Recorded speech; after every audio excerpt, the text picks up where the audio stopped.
విలక్షణ నటుడు ప్రకాష్ రాజ్ మరోసారి వివాదంలో చిక్కుకున్నారు. బహుభాషా నటుడు ప్రకాష్ రాజ్ తన నటనతో ఎంత గుర్తింపు తెచ్చుకున్నారో అంతకంటే ఎక్కువగా తన వివాదాస్పద వ్యాఖ్యలతో నిత్యం వార్తల్లో నిలుస్తుంటారు. కేరళ సాహిత్యోత్సవ వేడుకపై ప్రకాష్ రాజ్ ప్రసంగిస్తున్న వీడియో ఒకటి ఇప్పుడు నెట్టింట వైరల్ అయింది.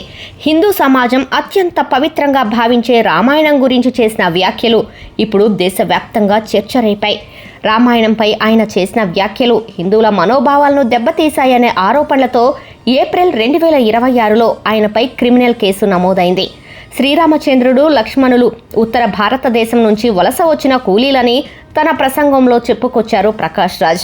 రాముడు ఉత్తరాదివాడని, రావణుడు దక్షిణాది గిరిజనుడని, కేవలం పండ్ల దొంగతనం చేయటం వల్లే వారిద్దరి మధ్య గొడవ మొదలైనట్లు ఆయన వ్యాఖ్యలు చేశారు. ఆ పండ్లు దొంగతనంపై ప్రశ్నించినప్పుడు అది కాస్త పెద్ద వివాదంగా మారిందని, ఆఖరికి ఆ గొడవ 2000 రూపాయల జీఎస్టీ బిల్లు చుట్టూ తిరుగుతూ యుద్ధానికి దారి తీసిందంటూ ప్రకాష్ రాజ్ కాంట్రవర్సీ కామెంట్స్ చేశారు. ప్రకాష్ రాజ్ కామెంట్స్కు సంబంధించిన వీడియో నెట్టింట వైరల్గా మారింది.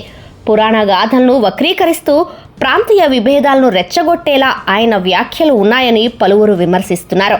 హిందూ సంఘాలు పోలీసులకు ఫిర్యాదు చేయటంతో ఈ చట్టపరమైన చర్యలు మొదలయ్యాయి.